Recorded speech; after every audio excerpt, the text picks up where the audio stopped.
கீழ வெண்மணியிலே யார் குற்றவாளிகள்? அங்கு இருக்கக்கூடிய மிராசுதார்கள், அவர்களுக்கு ஆதரவாக இருந்த கிசான் போலீஸ், போராடுகிற விவசாயிகளை ஒடுக்குவதற்காக தனியாக உருவாக்கப்பட்ட போலீஸ் விங் என்பதுதான் கிசான் போலீஸ். அதுல ஒரு சர்க்கிள் இன்ஸ்பெக்டர் இருந்தார் என்று சொன்னால் அவர் கிசான் சர்க்கிள் இன்ஸ்பெக்டர், ஒரு டிஎஸ்பி இருந்தார் என்று சொன்னால் கிசான் டிஎஸ்பி.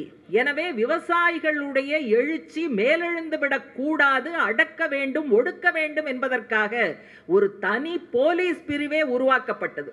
எனவே மிராசுதார்கள் ஒரு பக்கம், போலீஸ் அடுத்தபடியாக அன்றைக்கு இருந்த அரசாங்கம், இந்த மூன்றும் தான் இந்த கொடுமை நடப்பதற்கு பின்புலமாக இருந்தார்கள் என்பதை மறந்துவிடக்கூடாது. அதே போல 46 இந்த பிரச்சனை நடந்தபோது, அதற்கு முன்னதாக இப்படியான கொடுமைகள் நடந்தபோது, பஞ்சாலை தொழிலாளிகளுக்கு நேர்ந்த இந்த கொடுமைக்கு பின்புலமாக யார் இருந்தார்கள் என்று சொன்னால், பஞ்சாலை முதலாளிகள், அன்றைக்கிருந்த காவல்துறை, பிரிட்டிஷ் ஏகாதிபத்தியத்தினுடைய அரசாங்கம். அநீதி நடந்தால் ஆண்டவன் வருவார் என்று பேசுகிறார்கள். ஆனால் நம்முடைய அனுபவம் என்ன? அநீதி நடக்கிற இடத்தில் ஆண்டவன் வருவாரோ இல்லையோ, செங்கொடி நிச்சயமாக வரும் என்பதுதான் இன்றைக்கு உலக வரலாறு நமக்கு சொல்லிக் கொடுத்திருக்கிற விஷயம். கம்யூனிஸ்டுகள் என்ன செய்கிறார்கள் என்று கேட்பவர்களுக்கெல்லாம் சின்னியம்பாளையம் உள்ளிட்ட இன்றைக்கு சாம்சங் வரைக்குமான களத்தில் நீங்கள் நிற்கவில்லை, நாங்கள் தான் நிற்கிறோம் என்பதை தொடர்ச்சியாக நாம் சொல்லிக் கொண்டு வருகிறோம். இன்றைய தினம் இடதுசாரிகள் ஒன்றிணைந்து எதை எடுத்தாலும் நிச்சயமாக அது துலங்கும், மக்களுக்கு அது விடியலை ஏற்படுத்தும் என்பதை உலகத்தின் பல மூலைகளில் இன்றைக்கு நாம் நிரூபித்துக் கொண்டே இருக்கிறோம். இந்தியாவிலும் ஒரு மாற்று அரசியல், மாற்று கொள்கை, மாற்று பண்பாடு எல்லாமே ஒரு புரட்சிகரமான முற்போக்கான திசை வழியில் பயணிக்க வேண்டும் என்று சொன்னால் இடதுசாரி மாற்றை தவிர வேறு எதுவும் அந்த இடத்தில் வைக்கப்பட முடியாது. சொல்லப்போனால் இந்தியாவின் எதிர்காலமே இடதுசாரி பாதையில்தான் என்பதை சொல்லக்கூடிய விதத்தில்தான் இன்றைக்கு தியாகிகளுடைய தினம் என்பது 2 கட்சிகளாலும் இணைந்து நடத்தப்பட்டு வருகிறது. முதலில் அதற்கான பாராட்டுக்களையும் நான் தெரிவித்துக் கொள்கிறேன். இந்த விவரங்களுக்குள் போவதற்கு முன்னால் ஒரு நல்ல செய்தியை நான் சொல்லணும்னு நினைக்கிறேன். இன்றைக்கு சாம்சங் நிர்வாகமும் அங்கு இருக்கக்கூடிய சிஐடியு சங்கமும் பேச்சுவார்த்தையை நடத்தி இருக்கிறது. எந்த சங்கத்தை மதிக்க மாட்டோம், பேச மாட்டோம், கண்டுகொள்ள மாட்டோம் என்று நிர்வாகம் அகங்காரமாக சொன்னதோ அவர்கள் இன்றைக்கு பேச்சுவார்த்தை மேடையிலே அமர்ந்து பேச்சுவார்த்தையை நடத்தி இருக்கிறார்கள். ஏற்கனவே ஊதிய உயர்வு 5000 என்று சொன்னதோடு சேர்த்து இந்த பேச்சுவார்த்தையில் கூடுதலாக 9000 ரூபாய் ஊதிய உயர்வு என்பது அறிவிக்கப்பட்டிருக்கிறது. நம்முடைய மற்ற பல கோரிக்கைகளுக்கு எழுத்து மூலமான ஒரு பதிலை நிர்வாகம் அளித்திருக்கிறது. இந்த ஊதிய உயர்வு உள்ளிட்ட இந்த விஷயங்கள், ஒப்பந்தம் என்பது 3 ஆண்டு காலம் அமலில் இருக்கும் என்பதற்கும் நிர்வாகம் ஏற்றுக்கொண்டிருக்கிறது. எனவே இது யாருடைய கருணையினாலும் யாருடைய தலையீட்டினாலும் வெளியிலிருந்து அரசாங்கத்திலிருந்து ஏதோ செய்தார்கள் என்பதல்ல. தொழிலாளிகளுடைய உருக்கு போன்ற அந்த வர்க்க உணர்வோடு நடத்தப்பட்ட போராட்டம் இடதுசாரிகளும் இதர மதச்சார்பற்ற கட்சிகளும் இணைந்து தெரிவித்திருக்கக்கூடிய ஆதரவு, சிஐடியு உள்ளிட்ட தொழிற்சங்கங்களுடைய மிகச்சரியான வழிகாட்டுதல் எல்லாமே இணைந்துதான் இன்றைக்கு இந்த இடத்திற்கு நகர்வுகளை ஏற்படுத்தி இருக்கிறது என்கிற செய்தியை முதலில் நான் சொல்ல விரும்புகிறேன். இதில் இன்னும் கூடுதலாக நம்முடைய கோரிக்கைகள் நிறைவேற்றப்பட வேண்டிய அவசியம் இருக்கிறது. 6 வாரங்களுக்குள் சங்க பதிவு பற்றி தொழிலாளர் நலத்துறை முடிவெடுக்க வேண்டும் என்று சொன்னதற்கு பிறகும் இதுவரை தமிழக அரசின் பக்கத்திலிருந்து அல்லது தொழிலாளர் நலத்துறையின் பக்கத்திலிருந்து மௌனம்தான் பதிலாக வருகிறது. ஆனால் கடந்த கால அனுபவத்தில் தொழிலாளி வர்க்கம் தோற்றதாக சரித்திரமே இல்லை என்கிற படிப்பினை தான் நமக்கு இருக்கிறது. எனவே சங்கம் பதிவு செய்யப்படுகிற வரை நம்முடைய போராட்டம் தொடரும். நாமா அவர்களா என்று பார்த்து விடுவோம். அந்த அளவுக்கான போராட்ட உணர்வோடு தான் இன்றைக்கு சாம்சங் தொழிலாளிகள் இருக்கிறார்கள். நாம் அனைவரும் பல்வேறு இடங்களிலே நம்முடைய ஆதரவை தெரிவித்த, ஒருமைப்பாட்டை தெரிவித்த அந்த அடிப்படையில் தான் இன்றைக்கு முன்னேற்றங்கள் நடந்திருக்கின்றன என்பதை நாம் பார்க்க வேண்டும். சின்னியம்பாளையம் தியாகிகளுடைய நினைவுகளை போற்ற வேண்டிய தேவை இருக்கிறது. ஏனென்று சொன்னால், தியாகம் என்றால் என்ன, புரட்சி என்றால் என்ன என்பதை பற்றி இன்றைக்கு பல இளைய தலைமுறைக்கு சொல்லிக் கொடுக்க வேண்டிய தேவை நமக்கு இருக்கிறது. சினிமாவில் 2 முறை தியாகியாக வேஷம் போட்டால் அவர்தான் தியாகி என்று நினைப்பதற்கு ஒரு கூட்டம் இருக்கிறது. அல்லது மேடையில் மைக்கை பிடித்து நானெல்லாம் எவ்வளவு தியாகம் செய்திருக்கிறேன் தெரியுமா என்று பேசுகிறவர்களெல்லாம் தியாகிகள் என்று நினைப்பதற்கான ஒரு கூட்டம் இருக்கிறது. சாதிக்காக சாதி ஆணவ கொலை செய்து சிறைக்கு செல்லுபவர்களை கூட தியாகி என்று பட்டம் சூட்டுவதற்கு ஒரு கூட்டம் தயாராக இருக்கிறது. பாரத் மாதா கி ஜே என்கிற கோஷத்தோடு மதவெறி அரசியலை முன்னெடுத்து சிறுபான்மை மக்களை அடித்தே கொல்லுகிற அந்த கூட்டம் கூட நாங்கள் எங்களுக்காக தியாகம் செய்திருக்கிறோம், இவரை கொல்வதன் மூலமாக எங்களுடைய தியாகம் இருக்கிறது, இதனால் சிறைக்கு செல்லுகிற அந்த தியாகத்தை நாங்கள் செய்கிறோம் என்று சொல்லுகிற குழுக்கள் எல்லாம் இருக்கிறார்கள். எனவே எது தியாகம்? எதற்காக உயிரை கொடுத்தால் அது தியாகம்? யாருக்கு நன்மை கிடைப்பதற்காக தியாகம்? தனிப்பட்ட முறையிலா, ஒரு மாபெரும் இயக்கத்தின் சார்பாகவா, ஒரு வர்க்கத்தின் சார்பாகவா என்பதெல்லாம் இன்றைக்கு பாடப்புத்தகத்தில் வருவது கிடையாது, ஊடகங்களில் வருவது கிடையாது, எங்குமே இது பேசப்படுவதில்லை. நம்மை போன்ற இயக்கங்களுடைய கூட்டங்களை தவிர உண்மையிலேயே தியாகம் என்பதற்கான முழுமையான பொருள் பலருக்கு தெரியாத சூழலில் இருக்கிறோம். எனவே சின்னியம்பாளையம் தோழர்களுடைய அந்த தியாக வரலாறு என்பது தமிழகம் முழுக்க பட்டி தொட்டியெல்லாம் கொண்டு செல்ல வேண்டிய தேவை இருக்கிறது. அது ஏதோ சின்னியம்பாளையத்துக்கு மட்டும் சொந்தமான அல்லது கோவை திருப்பூருக்கு மட்டும் சொந்தமான ரகசியமாக பூட்டி பூட்டி வைப்பதில் எந்த பயனும் கிடையாது. எதுவுமே இல்லாதவர்கள் கூரை மீது ஏறி நின்று கூவும் போது புதையல் போல அர்ப்பணிப்பையும் தியாகத்தையும் கட்சி மீதான விசுவாசத்தையும் மக்கள் நலனை மையப்படுத்திய அரசியலையும் எதையும் எதிர்பார்க்காமல் சுயநலத்தை எல்லாம் பின்னுக்கு வைத்து, குடும்ப நலத்தை கூட பின்னுக்கு வைத்து, மக்கள் நலன் மட்டுமே நமக்கு முன்னால் இருக்கிற ஒரே விஷயம் என்று போகிற கம்யூனிஸ்டுகளுடைய தியாகத்தை விட, கம்யூனிஸ்டுகளுடைய வரலாறை விட வேறு எதை தியாகம் என்று சொல்ல முடியும்? வேறு எதை வரலாறு என்று சொல்ல முடியும்? எனவே சின்னியம்பாளையம் தியாகிகளுடைய வரலாறு மிகப்பெரிய அளவு முன்னெடுக்க வேண்டிய விஷயம் என்பதை முதலில் நான் தெளிவுபடுத்த விரும்புகிறேன். ஏற்கனவே தோழர்கள் ஒரு துண்டு துண்டாக இந்த வரலாறை பற்றி நிறைய சொன்னார்கள். 1920களில் 30களில் கோவையில் பஞ்சாலைகள் மிக அதிக எண்ணிக்கையில் உருவாக ஆரம்பிக்கின்றன. அன்றைய தினம் பிரிட்டிஷ் ஏகாதிபத்தியம் இந்திய தொழிலாளி வர்க்கத்தை அவர்கள் எப்படி கசக்கி பிழிந்தார்கள், சுரண்டலுக்கு, உழைப்பு சுரண்டலுக்கு உட்படுத்தினார்கள் என்பதெல்லாம் நமக்கு தெரியும். எனவே பஞ்சாலை தொழிலாளர்களும் அதையெல்லாம் அனுபவித்தார்கள். மிக அதிக வேலை நேரம், மிக குறைவான கூலி, ஒரு பணித்தள வசதி வாய்ப்புகள் எதுவுமே இல்லாத சூழல், சம வேலைக்கு சம ஊதியம் பெண்களுக்கு தரப்படாத சூழல், பெண் தொழிலாளிகளுக்கு பிரசவகால ஆதாயம் குறித்த சட்டம் அன்றைக்கு சென்னை மாகாணம் வைத்திருந்தும் கூட அதை கடைபிடிக்க மறுக்கிற பஞ்சாலை முதலாளிகளுடைய அந்த ஏற்பாடுகள், இதற்கு மத்தியில்தான் கடுமையாக அடிமைகள் போல, கொத்தடிமைகள் போல அவர்கள் கசக்கி பிழியப்பட்டார்கள்.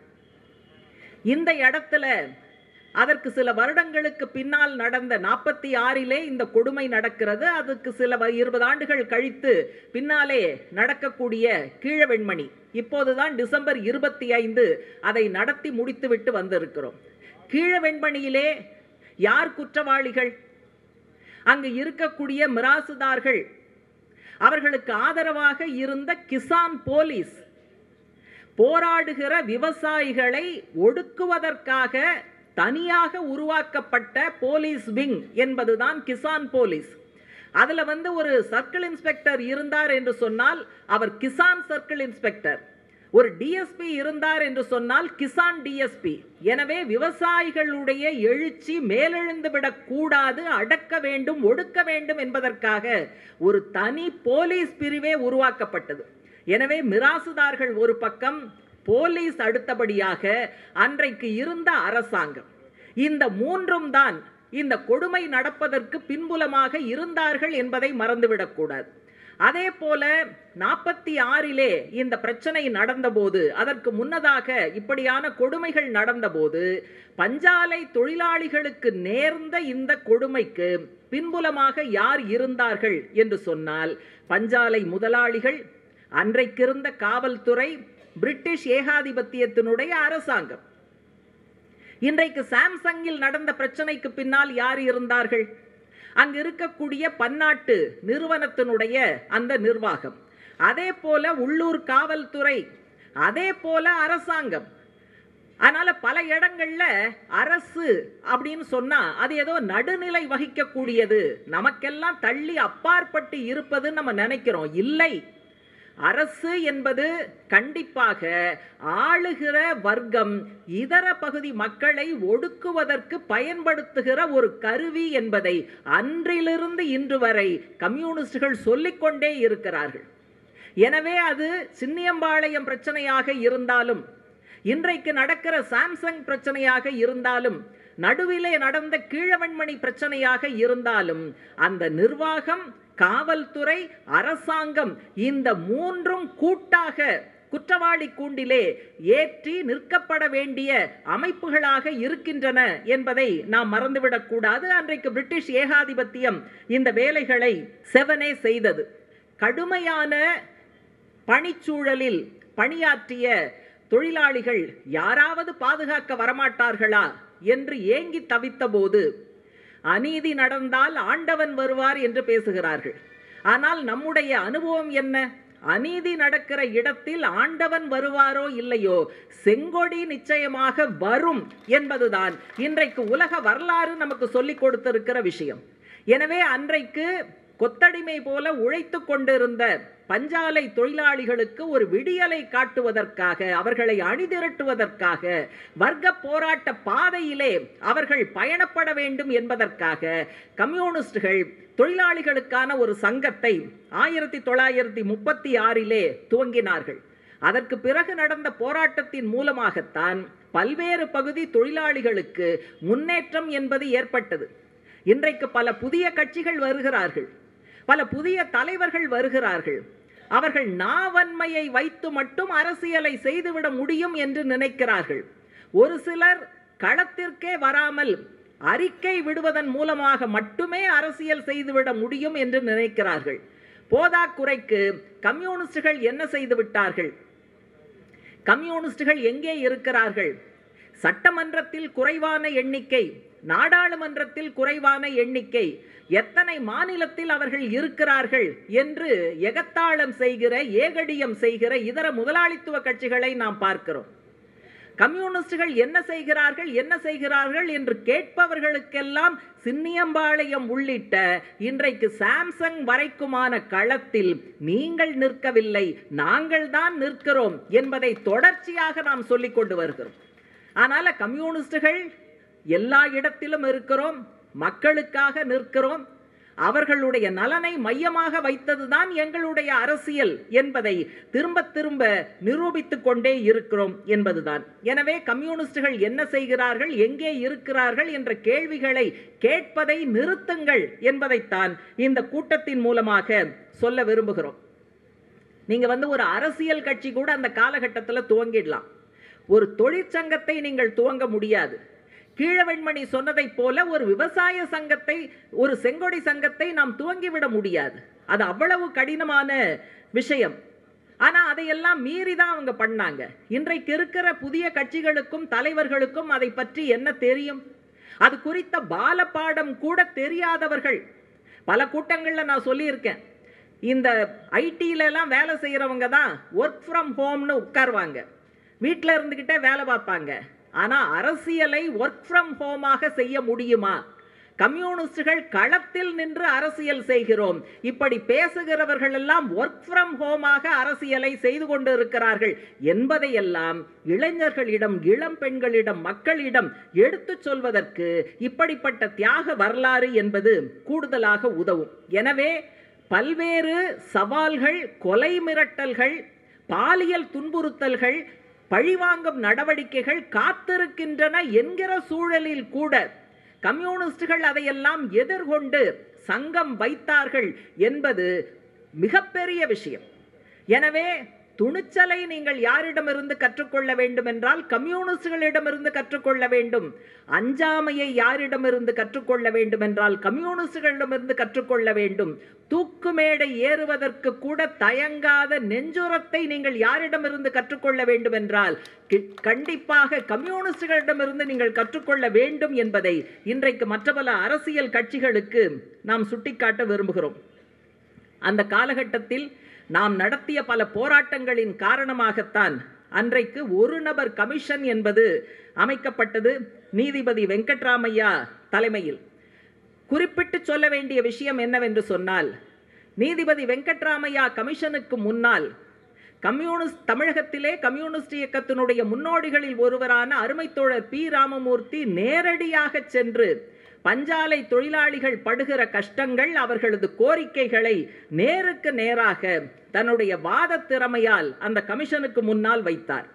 அப்படிப்பட்ட நடவடிக்கை உட்பட சேர்ந்துதான் அந்த கமிஷனுடைய ஒரு சில பரிந்துரைகள் தொழிலாளிகளுக்கு சாதகமாக வருவதற்கு அது வழிவகுத்தது என்பதை நாம் பார்க்க வேண்டும். பெண் தொழிலாளிகள் என்று சொன்னால் ஆண் தொழிலாளிகள் படுகிற எல்லா கஷ்டங்களோடும் சேர்த்து பாலியல் ரீதியான துன்புறுத்தல்கள் என்பது நடந்து வந்தன. அதுல ஒரு கட்டத்தில் தான் அந்த ரங்கவிலாஸ் அதிலே பணியாற்றுகிற ஒரு தொழிற்சங்க பெண் தலைவர், அவர் தொழிற்சங்கத்திலே ஆக்டிவாக செயல்பட்டார் என்பதற்காக அங்கிருந்த பொன்னன் என்கிற ரவுடி, நீங்க அங்க பாத்தீங்கன்னா போலீஸ் ஒரு பக்கம், மில் நிர்வாகம் ஒரு பக்கம், மில் நிர்வாகம் நியமித்திருக்கிற மேஸ்திரிகள் அல்லது கங்காணிகள் அவர்களுடைய தாக்குதல்கள் ஒரு பக்கம், இதையும் தாண்டி பொன்னன் போன்ற அடியாட்கள் ஒரு பக்கம். இவர்கள் அத்தனை பேருடைய கொலை மிரட்டல்களையும் தாக்குதல்களையும் சந்தித்துத்தான் சங்கங்கள் உருவாக்கப்பட்டன என்பதை நினைவுபடுத்தி காட்ட வேண்டி இருக்கிறது. அந்த பெண் தொழிலாளியை, தொழிற்சங்க தலைவரை கடத்தி கொண்டு போய் கும்பல் பாலியல் வல்லுறவு அந்த கூட்டம் செய்தது. அதை தட்டி கேட்பதற்கு போன செங்கொடியின் புதல்வர்கள் தான் சின்னியம்பாளையம் தியாகிகள். அருமை தோழர் லெனின் அவர்கள் அந்த தோழர்களுடைய வயதை பற்றி சொன்னார்.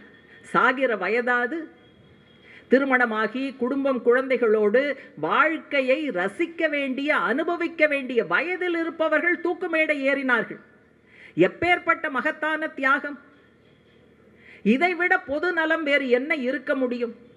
இதைவிட வர்க்கத்துக்காக அர்ப்பணிக்கிற அந்த உணர்வு வேறு என்ன இருக்க முடியும்? எனவே இன்னொரு சக தொழிலாளிக்கு நேர்ந்த கொடுமை, பெண் தொழிலாளிக்கு நேர்ந்த கொடுமை, ஒரு தொழிற்சங்க ஊழியருக்கு நேர்ந்த கொடுமையை தட்டி கேட்பதற்காக இவர்கள் போகிறார்கள். கைகலப்பு நடக்கிறது. பின்னாலே அந்த பொன்னன் இறந்து போகிறார். எனவே பொய்யாக இவர்கள் மீது பொய் வழக்கு, கொலை வழக்கு ஜோடனை செய்து இவர்கள் தூக்கு மேடையிலே ஏற்றப்படுகிறார்கள் என்கிற விஷயங்கள் எல்லாம் பார்த்தோம். தோழர்கள் சொன்னதைப் போல நாங்கள் எந்த சாதியாக இருந்தாலும் தொழிலாளி வர்க்க ஒற்றுமை தேவை, சோஷலிசம் வென்றே தீரும், எங்களை ஒரே குழியில் புதையுங்கள் என்று தோழர்கள் சொல்லி சென்றார்களே, அது எவ்வளவு பெரிய பாடமாக, படிப்பினையாக நமக்கு முன்னால் இருக்கிறது என்று பார்க்க வேண்டும். இந்த தியாகத்தை போற்ற வேண்டும் என்று சொன்னால், இந்த தியாகத்தை அங்கீகரிக்க வேண்டும் என்று சொன்னால், இந்த தியாகத்தை பெருமைப்படுத்த வேண்டும் என்று சொன்னால், இந்த 8ஆம் தேதி கூட்டம் போட்டு பேசுவது மட்டும் போதாது.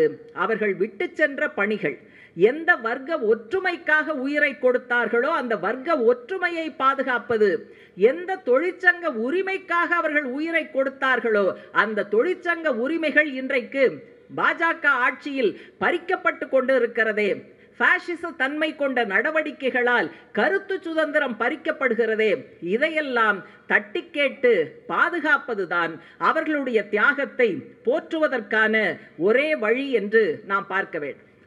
அடுத்து இங்க பாஜக அவங்க ஆளக்கூடிய மாநிலங்கள்ல நடக்கிறத பத்தி கவலையும் கிடையாது, வெட்கமும் கிடையாது.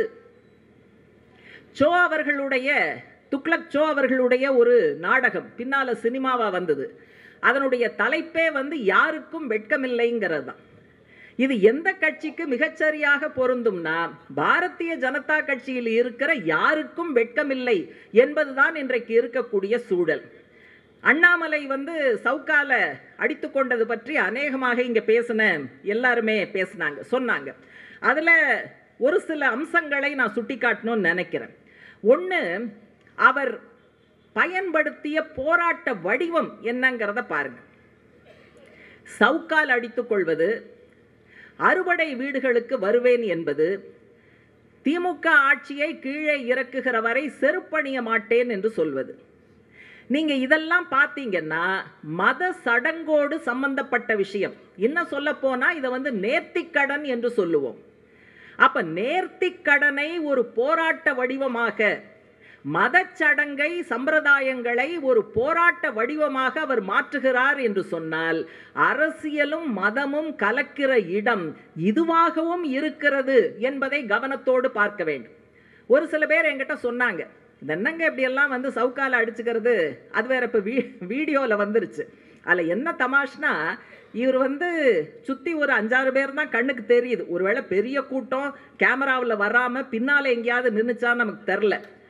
ஒரு 5-6 பேர் நின்றுக்கிட்டு இவர் ஒவ்வொரு அடியாக அடிக்க வெற்றிவேல் வீரவேல்னு வேற. வெற்றிவேலுக்கும் வீரவேலுக்கும் இதுக்கும் என்ன சம்பந்தம்? கடைசியில் எண்ணிக்கிட்டே இருந்தாங்க. 6 அடி அடித்த உடனே, தலைவரே இனிமேல் அடிச்சுக்காதீங்கன்னு 5-6 பேர் அவரை கட்டி பிடிச்சி அவர் மேலே விழுந்து அடிச்சுக்காதீங்கன்னு சொன்ன உடனே பின்னால 2 பேரோட குரல் பாரத் மாதா கி ஜெயன் வந்துருச்சு. பாரத் மாதா உங்களை என்ன சவுக்கால அடிச்சுக்க சொன்னாங்களா? இல்லை நீங்கள் சவுக்கால அடிக்கும் போது இப்படி 4 பேர் எனக்கு ஜெய போடணும்னு கேட்டாங்களா? வெட்கமாக இல்லையா? நீங்கள் என்ன பாரத மாதாவை பற்றி என்ன நினைத்து கொண்டு இருக்கிறீர்கள்? சவுக்கால் அடிப்பதையெல்லாம் பார்த்து ஆனந்தப்படுபவர் தான் பாரத மாதா என்று நீங்கள் நினைக்கிறீர்களா? அல்லது வெற்றிவேல் வீரவேல் முருகனுக்கு வேற வேலை கிடையாதா? அண்ணாமலை அடிச்சுக்கிறத பார்த்து ரசிப்பதற்குத்தான் இன்றைக்கு வெற்றிவேலும் வீரவேலும் முருகனும் இருக்கிறார்களா அப்படிங்கிறது நமக்கு தெரியல. அதனால போராட்ட வடிவத்தையும், அதாவது அரசியலையும் மத சடங்கையும் இணைப்பது, அரசியலையும் மதத்தையும் இணைக்கிற கலக்கிற இந்த விஷமத்தனமான வேலையை தங்களுடைய அனைத்து நடவடிக்கைகள் மூலமாகவும் அவர்கள் செய்கிறார்கள் என்பதற்கு இது ஒரு உதாரணம். 2வது விஷயம் என்ன? சவுக்கடியெல்லாம் இதுக்கு முன்னால நம்ம கேள்விப்பட்டதே கிடையாதா? கீழவெண்மணியை பேசினோமே, அன்றைக்கு மிராசுதார்கள் சவுக்கடியையும் சாணிப்பாலையும் தானே போராடுகிற விவசாயிகளுக்கு பரிசாக அளித்தார்கள். இவர் என்ன சவுக்க வாங்கினாருன்னு தெரில. அந்த சவுக்கு நீங்க வீடியோல எடுத்து பார்த்தீங்கன்னா கையில் வச்சிருக்கிற அந்த போர்ஷன் நல்ல குண்டா இருக்கு. ஆனா அதனுடைய நுனி பார்த்தீங்கன்னா ஒல்லியா ஒரு நூல் மாதிரி இருக்கு. எத்தனை பேர் பார்த்தீங்கன்னு தெரில, நூல் மாதிரி இருக்கு. அவர் சுழட்டி அடிக்கும் போது அவர் உடம்புல படுறது அந்த கடைசியில் வர்ற நூல் தான். இப்போ நம்ம என்னன்னா, இந்த கூட்டத்தில் இருந்து அண்ணாமலைக்கு என்ன ஆலோசனை சொல்லான்னா, இன்னொரு முறை நீங்கள் ஒருவேளை இப்படி சாட்டையால் அடிச்சுக்கிறது அப்படின்னு ஒரு போராட்டத்தை நீங்கள் நடத்துனீங்கன்னா, நீங்கள் சாட்டையை வாங்கி கொடுக்குற, சவுக்கை வாங்கி கொடுக்குற வேலையை நாங்கள் ஏற்றுக்கிறோம். நாங்கள் என்ன தெரியுமா வாங்கி கொடுப்போம்? கீழவெண்மணியில் மிராஸ்தார்கள் அடித்தாங்கள்ல, நிறைய பிரிகளை கொண்ட சவுக்கு, அதில் கூர்மையான கூழாங்கல்கள் அங்கங்கு ஒட்டப்பட்டு இருக்கும். அதை அடிச்சு முதுகில் அடிச்சு இழுத்தா அந்த சாட்டையும் சவுக்கும் கீழே வர்றதுக்குள்ள முதுகு தோல் பூரா விளாரா உறிஞ்சு வந்துடும். அதை கொடுக்குறோம். நீங்க ஒரு அடி அடிச்சுக்கிட்டா கூட போறோம். அதனால இனிமேல நீங்க சாட்டை சவுக்கெல்லாம் நீங்க சிரமமே படாதீங்க. அடுத்த முறை நீங்கள் அடிப்பதாக நாங்க பத்திரிகையில பார்த்தா நிச்சயமாக இந்த வேலையை செய்வதற்கு தயாராக இருக்கிறோம். இதுல என்ன வருத்தமான விஷயம்னா, எந்த சாணிப்பாலும் சவுக்கடியும் நிறுத்தப்பட வேண்டும் என்பதற்காக 44 உயிர்களை பலி கொடுத்துத்தான் இந்த கொடுமையை தடுத்து நிறுத்தினோம். எந்த சவுக்கடியை, எந்த சாட்டை அடியை கம்யூனிஸ்டுகள் ஒன்றாக சேர்ந்து போராடி நிறுத்தினார்களோ அந்த சாட்டையால் அடிக்கிற, சவுக்கால் அடிக்கிற ஒரு பழக்கத்தை மீண்டும் அவர் தன்னுடைய வழக்கத்திற்கு கொண்டு வந்திருக்கிறார் என்பதும் மோசமான விஷயம். கம்யூனிஸ்டுகள் போராடி நிறுத்திய ஒரு வழக்கத்தை இன்றைக்கு அவர் முன்னெடுத்திருக்கிறார் என்பதும் நாம் கவலைப்பட வேண்டிய விஷயம். அடுத்து இதெல்லாம் அண்ணா பல்கலைக்கழகத்தில் அந்த மாணவி கும்பல் பாலியல் வல்லுறவு நிச்சயமாக ஏற்க முடியாது. கம்யூனிஸ்ட் கட்சிகள் அறிக்கை விட்டார்கள், சிபிஎம் உடனடியாக அறிக்கை விட்டது. அதே போல அனைத்திந்திய ஜனநாயக மாதர் சங்கமும் எஸ்எஃப்ஐயும் சில மணி நேரங்களில் அண்ணா பல்கலைக்கழக வாசலில் நின்று போராட்டத்தை உடனடியாக அவர்கள் நடத்தினார்கள். ஆனால் காவல்துறை என்ன பண்ணுச்சு? அந்த பெண்ணினுடைய பெயர், அந்த பெண்ணினுடைய ஃபோன் நம்பர், அந்த பெண்ணினுடைய மொத்த விவரங்கள் இருக்கக்கூடிய முதல் தகவல் அறிக்கையை பொது வெளியில் வெளியிட்டார்கள். எல்லாருக்கும் அந்த தகவல் போயிடுச்சு. இது சட்டவிரோதமான விஷயம். பாதிக்கப்பட்ட பெண்ணுக்கு மிகப்பெரிய மன உளைச்சலை கொடுக்கிற விஷயம். அதென்ன போலீஸ்க்கு தெரியாதா? கேட்டா டெக்னிக்கல் ப்ராப்ளம், அது ஏதோ தொழில்நுட்ப பிரச்சனை. கடந்த காலத்தில் இந்தியன் பீனல் கோட் இருந்தது, இப்போ பூரா சட்டத்தினுடைய பெயர்கள் மாறிடுச்சு, செக்ஷன் மாறிடுச்சு. அந்த குழப்பத்தில் இது பொது தளத்தில் வெளியில் வந்துருச்சு. திட்டமிட்டு செய்யப்பட்ட விஷயம் அல்லன்னு அவங்க சொன்னாலும் கூட மார்க்சிஸ்ட் கம்யூனிஸ்ட் கட்சி உள்பட பல்வேறு அமைப்புகள் இந்த தவறை செய்த காவலர்கள் மீது நடவடிக்கை எடு, அவர்களை கைது செய் என்கிற கோரிக்கையை நம்ம வச்சுக்கிட்டு இருக்கோம். அதனால இந்த பிரச்சனையில் நம்ம ஒன்றும் சும்மா இல்லை. அது நீங்க என்ன கூட்டணி தர்மம்லாம் சில பேர் கேட்குறாங்க. நமக்கு கூட்டணி தர்மமெல்லாம் கிடையாது. நமக்கு இருக்கிற ஒரே தர்மம் மக்கள் நலன்கிற தர்மம் தான். நீங்க கூட்டணி வைக்கிறதும் அந்த தர்மத்துக்காக தான். கூட்டணியில் இருக்கிற கட்சியை விமர்சனம் பண்றதும் மக்கள் நலன்கிற தர்மத்துக்காக தான். அதனால நம்ம தர்மம் நம்ம டிஃபரெண்ட். நம்ம தர்மம்ங்கிறது மக்கள் நலன், நம்ம தர்மம் தொழிலாளி நலன். நம்முடைய தர்மங்கள் நிச்சயமாக ஆதிவாசிகளுடைய, பட்டியல் சாதி மக்களுடைய, பெண்கள் குழந்தைகளுடைய நலன்தான் நம்முடைய தர்மம். அதனால அந்த தர்மத்திற்காக நம்ம நிலைப்பாடுகள் எடுப்போம். எனவே இந்த பிரச்சனையில நம்ம ஒன்றும் சும்மா இல்லை, நம்ம தலையிட்டோம். ஆனா அண்ணாமலையும் அவருடைய கட்சியும் இதை அரசியலாக்க பார்க்கிறார்கள்ங்கிறது தான் பிரச்சனை. உண்மையிலேயே பெண்களுக்கு நேர்கிற கொடுமைக்காக ஒரு வெள்ளிக்கிழமை 6 முறை அவர் சவுக்கால் அடித்து கொண்டார் என்று சொன்னால், வாரம் வெள்ளிக்கிழமை நீங்க சவுக்கால் அடித்துக் கொள்வதற்கான பல சம்பவங்களை அண்ணாமலையினுடைய கவனத்துக்கு நான் கொண்டு போக விரும்புகிறேன். ஒன்று உத்தரப்பிரதேசத்தில் உன்னாவுங்கிற இடம், அதில் ஒரு பிஜேபி எம்எல்ஏ வேலை தருகிறேன் என்று சொல்லி ஒரு இளம் பெண்ணை பாலியல் வல்லுறவு செய்தார். அந்த பெண் புகார் கொடுத்தார் என்பதற்காக அந்த பெண்ணினுடைய தந்தை கொல்லப்பட்டார். சாட்சியாக இருந்த மாமா சிறையில் மர்மமான முறையில் இறந்தார். அந்த பெண்ணுக்காக வழக்கு வாதாடிய வழக்கறிஞர் சந்தேகத்திற்கிடமான முறையில் ஒரு கார் விபத்தை சந்தித்தார். கடைசியில் அந்த பெண் தீக்குளித்து விடுவேன் என்று அந்த குற்றவாளி எம்எல்ஏ வீட்டு வாசல்ல உட்கார்ந்து தகராறு பண்ணதுக்கு பிறகுதான் அவர் கைது செய்யப்படுகிறார். கடைசியில் அவர் குற்றவாளி என்ற தீர்ப்பும் கோர்ட்டு மூலமாக வந்தது. இப்போ நீங்கள் அடுத்த வெள்ளிக்கிழமை நீங்கள் அடிச்சுக்கிறதுக்கு இந்த உன்னாவ் பிரச்சனைக்காக நீங்கள் அடிச்சுக்கலாம் அப்படிங்கிற ஆலோசனையை கொடுக்குறோம். இதே உத்தரப்பிரதேசத்தில் ஹாத்ரஸ் அப்படிங்கிற ஒரு ஊரில் வால்மீகி குடும்பத்தை சேர்ந்த ஒரு இளம் பெண் உயர் சாதியைச் சேர்ந்த இளைஞர்களால் கூட்டு பாலியல் வல்லுறவு செய்யப்பட்டு துப்பட்டாவால் அந்த பொண்ணோட கழுத்தை சுற்றி வயக்காட்டில் மேடு பள்ளமாக கல்லு கில்லெல்லாம் இருக்கிற இடத்துல தரன்னு இழுத்துட்டு போனதில் அந்த பெண்ணினுடைய கழுத்தெலும்பு உடைந்து விட்டது, முதுகெலும்பு உடைந்து விட்டது. கடைசியில் அவங்க செத்தே போனாங்க. ஆனால் பிஜேபி ஆட்கள்லாம் என்ன பேசுனாங்க? அந்த பையன் பின்னால இந்த பொண்ணு தான் போச்சு, அதனால எங்க பையன் பேர்ல தப்பு இல்லை, கைது செய்ய உள்ளே வந்த போலீஸை கூட அனுமதிக்கவில்லை. இந்த கொடுமை நடந்ததற்கு அதுக்கு அடுத்த வெள்ளிக்கிழமை நீங்க சவுக்கால அடிச்சுக்கங்க. காஷ்மீர்ல கத்துவா என்கிற இடத்தில் 8 வயது குழந்தை ஒரு கோவிலுக்குள் வைத்து பூசாரி உள்ளிட்ட பலரால் கூட்டு பாலியல் வல்லுறவு செய்யப்பட்டு கொல்லப்பட்டு ஒரு சாக்கில கட்டி சாக்கடையில் வீசியிருந்தாங்க. இதுல குற்றவாளிகள் கைது செய்யப்பட வேண்டும்னு மொத்த நாடே கொந்தளிக்கும் போது காஷ்மீர்ல ஒரு ஊர்வலம் போகுது. குற்றவாளிகளை கைது செய்யாதேன்னு.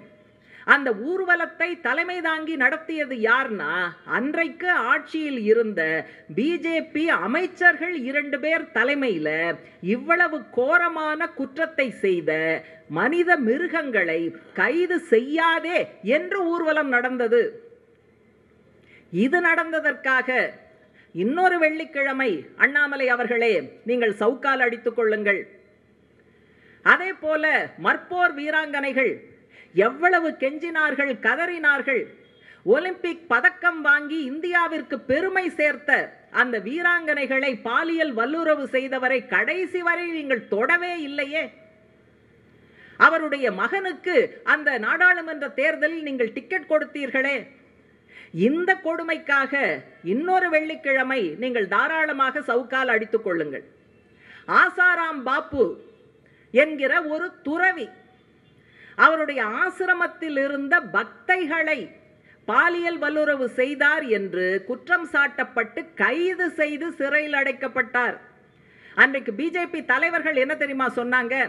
அவரை கைது செய்தது என்பது இந்து கலாச்சாரத்திற்கே பொறுக்காது, இது இந்து கலாச்சாரத்திற்கு எதிரானது என்று குரல் கொடுத்து அயோக்கியத்தனம் செய்த ஆசாராம் பாப்புவை பாதுகாப்பதற்கு பிஜேபியினுடைய மேல்மட்ட தலைவர்கள் உட்பட அன்றைக்கு குரல் கொடுத்தார்கள் என்பதை மறந்துவிடக் கூடாது. இந்த கொடுமையை செய்ததற்காக இன்னொரு வெள்ளிக்கிழமை நீங்கள் சவுக்கால் அடித்துக் கொள்ளுங்கள். இன்னும் அடுத்தடுத்து வெள்ளிக்கிழமைக்கு உங்களுக்கு வேணும்னு சொன்னா கேளுங்க, நாங்க வண்டியா உங்களுக்கு கொடுக்கறதுக்கு ரெடியா இருக்கோம். அதனால யாரை ஏமாற்ற, எதற்காக இந்த வேஷம்? நீங்க ஜனங்களுக்கு நல்லது பண்ணி போய் நின்னீங்கன்னா ஜனங்க ஓட்டு போட போறாங்க. அதை விட்டுவிட்டு இவ்வளவு மோசமான மதத்தையும் சாதியையும் சொல்லி பிளவுபடுத்துகிற ஒரு அரசியலை வைத்திருக்கிறீர்கள். இப்போ சமீபத்தில் டெல்லியில் இப்போ தேர்தல் நடக்க போகுது. அந்த தேர்தலில் பிஜேபி வேட்பாளர் ஒருத்தர் போட்டி போடுறாரு. அவர் ஒரு கூட்டத்தில், தேர்தல் கூட்டம், பொதுக்கூட்டம், என்ன பேசுகிறாருன்னா, நான் தேர்ந்தெடுக்கப்பட்டால் என்னுடைய தொகுதியில் சாலைகளை எல்லாம் நான் சிறப்பாக போடுவேன். எப்படி போடுவேன்னா, பிரியங்கா காந்தியினுடைய கன்னத்தை போல வழவழப்பாக இந்த தொகுதியில் சாலைகள் போடுவேன்னு பேசுகிறாருங்க. என்ன பண்ணுவீங்க இவங்களையெல்லாம்? ஒரு நடவடிக்கையும் எடுக்க முடியல, ஒன்றுமே பண்ண முடியல. அதுதான் இந்த இந்தியாவினுடைய தலையெழுத்தாக மோடியினுடைய ஆட்சியில் இதைத்தான் நம்ம பார்த்துக்கிட்டு இருக்கோம். ஒரு அரசியல் தலைவராக இருக்கக்கூடிய ஒரு பெண்ணுக்கே இதுதான் கதி. நீ வழவழன்னு ரோடு போட்டால் அது எவ்வளோ ஆக்சிடென்ட் ஆகும் நம்ம எல்லாருக்கும் தெரியும். அதை பற்றி கவலை கிடையாது. அந்த காங்கிரஸ் கட்சியை அவமானப்படுத்த வேண்டும் என்றால், அந்த கட்சியினுடைய பெண் தலைவரை அவமானப்படுத்தினால் அது அந்த கட்சியையே அவமானப்படுத்துவதற்கு சமானம் என்கிற ஆணாதிக்க பார்வையும் சேர்ந்ததுதானே உங்களுடைய அரசியல். ஆகவே கோவை மக்கள், சின்னியம்பாளையம் மக்கள் இப்படிப்பட்ட கட்சியை, இப்படிப்பட்ட இயக்கத்தை, இப்படிப்பட்ட தலைவர்களை நீங்கள் அனுமதிக்க போகிறீர்களா, ஏற்றுக்கொள்ள போகிறீர்களா அப்படிங்கிறத நீங்க யோசிங்க. அடுத்து மாநில உரிமைகள் மேலே இவங்க கை வைக்கிறாங்கன்னு நம்ம தொடர்ந்து பேசுறோம். அதுக்கு அண்மை கால உதாரணமாக இப்ப சமீபத்தில் பல்கலைக்கழக மானிய குழு ஒரு சுற்றறிக்கை போட்டிருக்கு. அதுல என்ன சொல்லியிருக்குன்னா, மாநில அரசு நடத்துகிற பல்கலைக்கழகங்கள், மாநில பல்கலைக்கழகங்களில் கூட துணைவேந்தரை நியமிப்பதற்கு உருவாக்கக்கூடிய கமிட்டியை ஆளுநரே உருவாக்கலாம். மாநில அரசுக்கு அதுல வேலை இல்லை, பல்கலைக்கழக நிர்வாகத்துக்கு அதுல வேலை இல்லை. இன்னும் சொல்ல போனா அந்த குழுவுல கடந்த காலத்துல கல்வியாளர்களைத்தான் போடுவார்கள். ஆனா இந்த சர்க்குலர் என்ன சொல்லுதுன்னா, தொழில்துறையில் இருப்பவர்கள், கல்வியாளர்கள் அல்லாதவர்கள் யாரை வேணும்னாலும் போடலாம் என்பது வருகிறது. அப்படின்னா என்ன அர்த்தம்னா, இதன் மூலமாக இவர்கள் தேர்ந்தெடுக்கிற துணைவேந்தர் எப்படிப்பட்டவராக இருப்பார்னா, ஆர்எஸ்எஸ்னுடைய, பாஜகவினுடைய மனுவாத சித்தாந்தத்தை, இந்துத்துவா நிகழ்ச்சி நிரலை உயர்த்தி பிடிக்கக்கூடிய நபராகத்தான் மாநில பல்கலைக்கழகத்தினுடைய துணைவேந்தரும் இருப்பார். அப்ப இது ஒரு பக்கம் தவறான சித்தாந்தத்தை புகுத்துவது, இன்னொரு பக்கம் மாநில உரிமைகளுக்கு வேட்டு வைப்பது, மூன்றாவது கல்வி என்பது பொதுப்பட்டியல்ல இருக்குங்கிறோம். அதை பத்தி எல்லாம் கவலையே படாம கொல்லைப்புற வழியாக அனைத்து அதிகாரங்களையும் தங்களிடம் குவித்துக் கொள்கிற அதிகார குவிப்பு என்கிற விஷயமும் இதற்கு பின்னால் இருக்கிறது. தேசிய கல்விக் கொள்கையை ஏத்துக்கலைன்னா என்ன தண்டனை தெரியுமா? இப்போ தமிழக அரசு ஏற்றுக்கலன்னு வைங்க, இவங்க கொடுக்குற பட்டங்கள் எல்லாம் செல்லுபடி ஆகாது, டிகிரி செல்லுபடி ஆகாதுன்ட்டாங்க. பட்டம் செல்லுபடி ஆகாதான். இதெல்லாம் சொல்றதுக்கு எவ்வளோ தைரியம் வேணும்? அப்ப நீங்க இத்தனை ஆண்டு காலமாக ஒரு ஒரு வாடிக்கை, ஒரு வழக்கம், தமிழகத்திற்கென்று சில விதிமுறைகள், சட்டங்கள், எதை பற்றியும் கவலைப்படாத ஒரு போக்கில் அவர்கள் போய்கொண்டு இருக்கிறார்கள் அப்படிங்கிறதையும் கவலையோட பார்க்க வேண்டியிருக்கு. நிறைய மக்கள் மீது சுமைகளை ஏற்றுகிற பொருளாதார கொள்கைகள், உழைப்பாளி மக்களை மிகவும் கஷ்டப்படுத்துகிற விஷயங்கள், இதையெல்லாம் தோழர்கள் எனக்கு முன்னாலே பேசினார்கள். இதில் முக்கியமாக சொல்ல வேண்டியது என்னன்னா, இடதுசாரிகளை பொறுத்தவரை வெறும் மாற்று மாற்று அப்படின்னு மட்டும் நாங்கள் கூட்டத்தில் சொல்றதில்லை. ஒரு பிரச்சனை வரும்போது அந்த பிரச்சனைக்கு எது காரணம், யார் காரணம், எந்த அரசாங்கம் காரணம், அதை தீர்க்க வேண்டும் என்று சொன்னால் என்ன செய்ய வேண்டும் என்கிற தீர்வையும் சேர்த்து தான் நாங்கள் முன்வைக்கிறோம். அதுதான் நாங்கள் சொல்லக்கூடிய மாற்று கொள்கை அல்லது மாற்று அரசியல். இப்போ உதாரணமாக தோழர் லெனின் அவர்கள் பேசும்போது பெட்ரோலிய பொருட்கள் மேலே செஸ்ஸுங்கிற பேரில் சர்சார்ஜுங்கிற பேரில் போடுறாங்க வரி. சாதாரணமான வரி போட்டாதான் அந்த வரி வருவாயில் ஒரு பகுதி மாநிலங்களுக்கு கொடுக்கணும். செஸ்ஸுங்கிற பேரில், சர்சார்ஜுங்கிற பேரில் அவங்க வசூலிக்கிற விஷயம் ஒன்றிய அரசினுடைய கஜானாவுக்கு மட்டும்தான் போகும், மாநில அரசுகளுக்கு பகிர்ந்தளிக்க வேண்டிய அவசியம் இல்லை. அதனால தான் போடுகிற அனைத்தையும் செஸ்ஸுங்கிற பேரில், சர்சார்ஜுங்கிற பேரில் அவங்க போடுறாங்க. இப்போ இடதுசாரிகள் வைக்கிற மாற்று கோரிக்கையில் என்னன்னா, செஸ்ஸு சர்சார்ஜையும் இனிமேல நீங்கள் மாநிலங்களுக்கு பகிர்ந்து கொடுங்க. அந்த நிலைமை வந்துருச்சுன்னா நீங்க எந்த பேர்ல வரி போட்டாலும் வரி வருவாய் என்று வந்தால் அதில் மாநிலங்களுக்கு 50% கொடுக்க வேண்டும் என்பது ஆட்டோமேட்டிக்காக நடக்கும். மாநிலங்கள் சிரமப்படாது. பிஜேபி அல்லாத கட்சிகள் ஆளுகிற மாநிலங்களை முடக்குவதற்கு அவர்கள் பயன்படுத்துகிற பல்வேறு விதமான நடவடிக்கைகளில் நிதி பகிர்வில் கை வைப்பது என்பதும் சேர்ந்து இருக்கிறது. எனவே இதற்கான மாற்று கோரிக்கையாக, மாற்று கொள்கையாக நம்ம இதை வைக்கிறோம். அடுத்து ஜிஎஸ்டியை உணவுப் பொருள் மேலே போடாத. ஏன்னா இப்போ ஜிஎஸ்டின்னு சொன்னாலே அன்னபூர்ணா உரிமையாளர் ஞாபகம் தான் எனக்கெல்லாம் வருது. கோயம்புத்தூரில் இருக்கிறவங்களுக்கு கூடவே ஞாபகம் வரும்.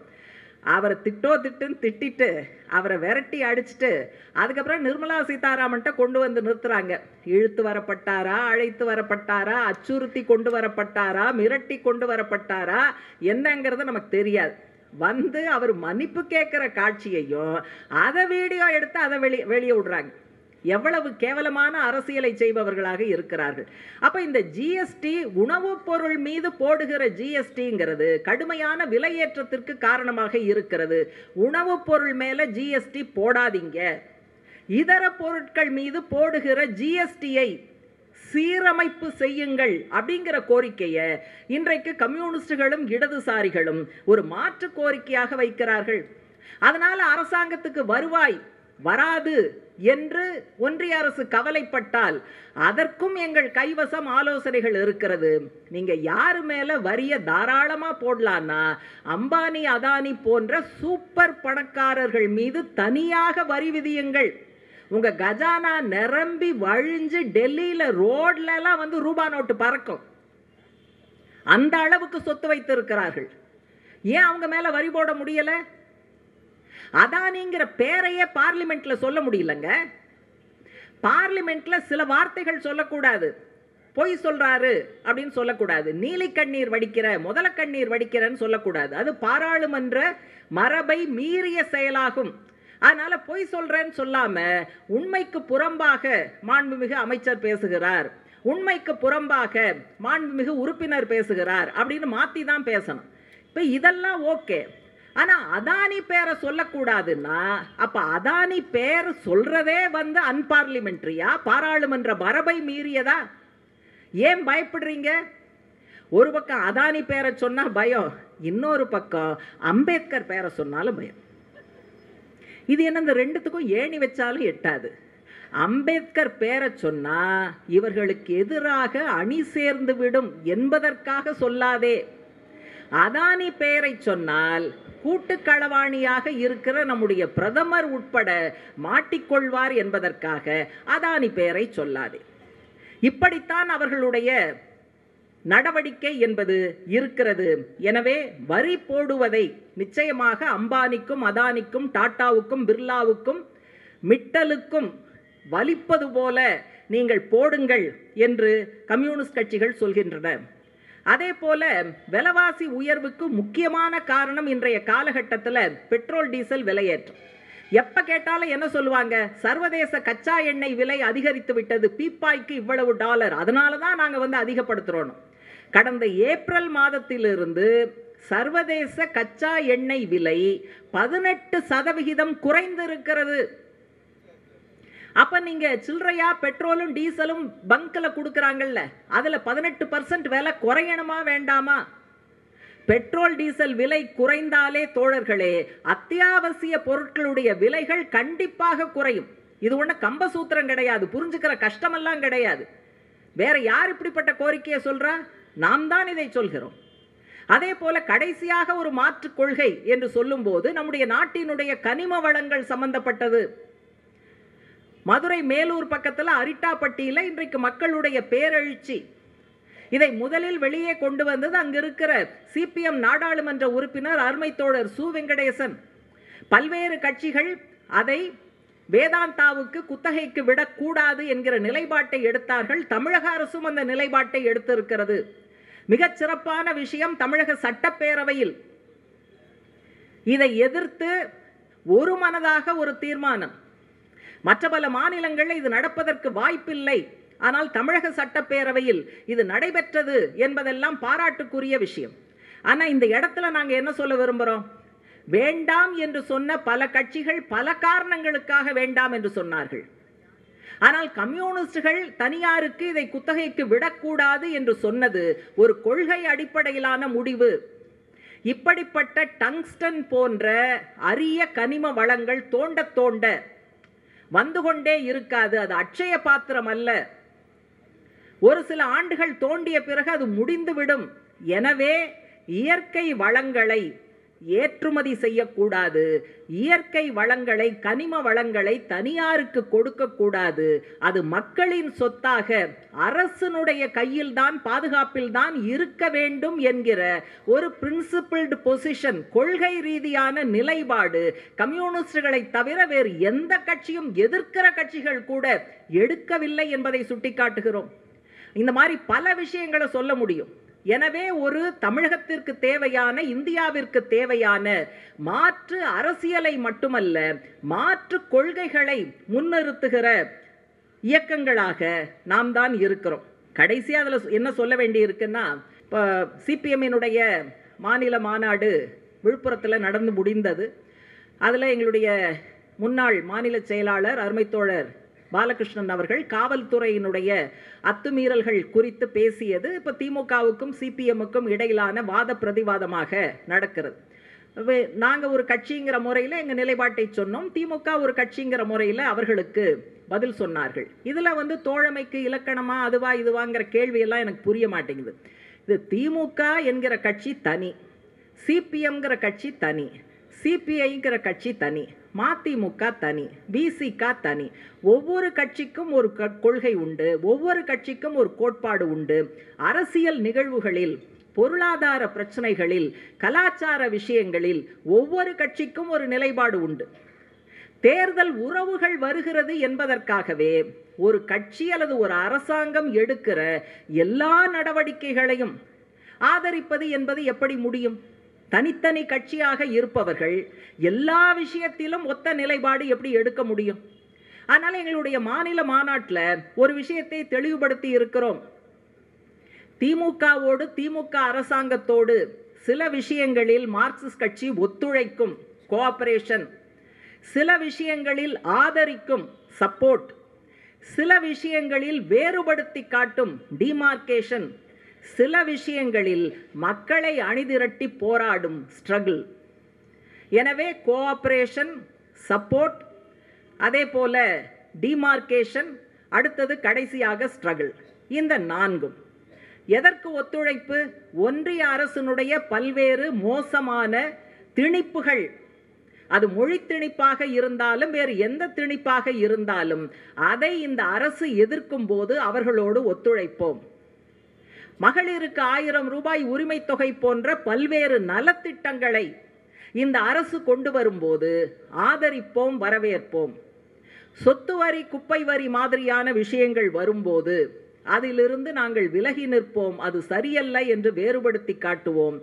சாம்சங் உள்ளிட்ட விஷயங்கள், வர்க்கத்திற்கான பிரச்சனைகள், தொழிலாளி வர்க்கம், விவசாயிகளுக்கான பிரச்சனைகள் என்று வந்தால் ஒரு அங்குலம் கூட சமரசம் செய்யாமல் மக்களை திரட்டி போராட்டம் நடத்தும்.